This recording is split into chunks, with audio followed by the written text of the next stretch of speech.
ആവേശമായി ജില്ലയുടെ സ്വന്തം ക്ലബ്ബായ Malappuram FC. Football team.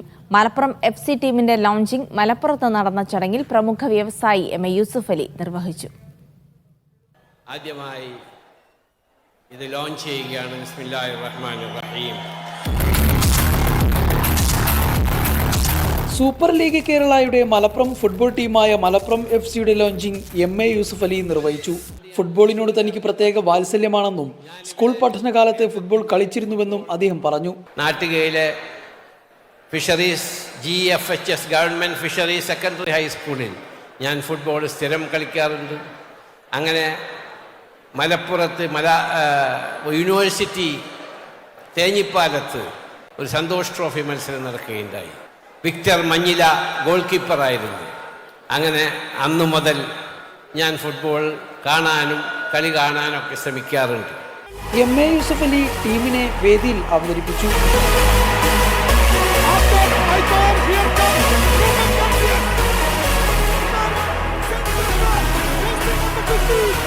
Malappuram MSP ഗ്രൗണ്ടിൽ നടന്ന ചടങ്ങിൽ PK കുഞ്ഞാലിക്കുട്ടി അധ്യക്ഷനായിരുന്നു. ജോൺ ഗ്രിഗറിയാണ് ടീമിന്റെ പരിശീലകൻ. പാണക്കാട് മുനവറലി ശാബ്ദങ്ങൾ യൂസഫ് അലിയെ ടീമിന്റെ മുഖ്യ രക്ഷാധികാരിയായി പ്രഖ്യാപിച്ചു. മുൻമന്ത്രി പാലോളി മുഹമ്മദ് കുട്ടി യൂസഫ് അലിയുടെ പേര് ആലേഖനം ചെയ്ത് ജേഴ്സി കൈമാറി ടീം ജേഴ്സി പുറത്തിറക്കി. KFA പ്രസിഡന്റ് നവാസ് മീരാൻ മുഖ്യപ്രഭാഷണം നടത്തി.